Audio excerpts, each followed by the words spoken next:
कई बार लोग कहते हैं कि एमओयू तो होते हैं लेकिन ये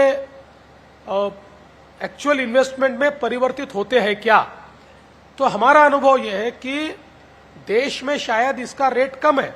45 to 50% है, पर महाराष्ट्र में इसका रेट 75%, 85% और 90% तक हमको दिखाई पड़ता है। अगर मैं केवल आपको जानकारी के लिए बताना चाहता हूं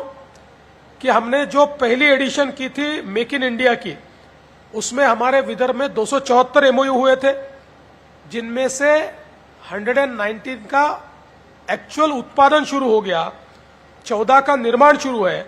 और 57 ऐसे है कि जिसकी अभी सारी मान्यताएं पूरी हो गई और वो निवेश करने के स्तर पर है। केवल 5 ऐसे है, ओनली 5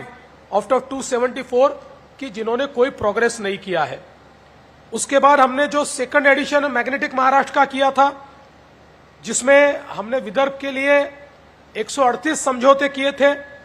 इसमें से भी 55 का उत्पादन शुरू हो गया, 19 का निर्माण शुरू हुआ, 49 इन्होंने अपनी प्रारंभिक चरण की सारी एनवायरमेंटल क्लियरेंस वगैरह सारी चीजें पूरी कर लिए। केवल एक एमओयू ऐसा है कि जिन्होंने एमओयू करने के बाद उसके ऊपर आगे में कोई कार्रवाई नहीं की है। तो मैं ये बताना चाहता हूं कि इस प्रकार से ये केवल कागजी एमओयू हम लोग नहीं करते, तो एमओयू करने के बाद हम प्रयास करते हैं कि हैंड होल्डिंग करके और जो हमारे निवेशक है, इन्वेस्टर्स है, उनके साथ उनकी समस्याओं को दूर करते हुए हम लोग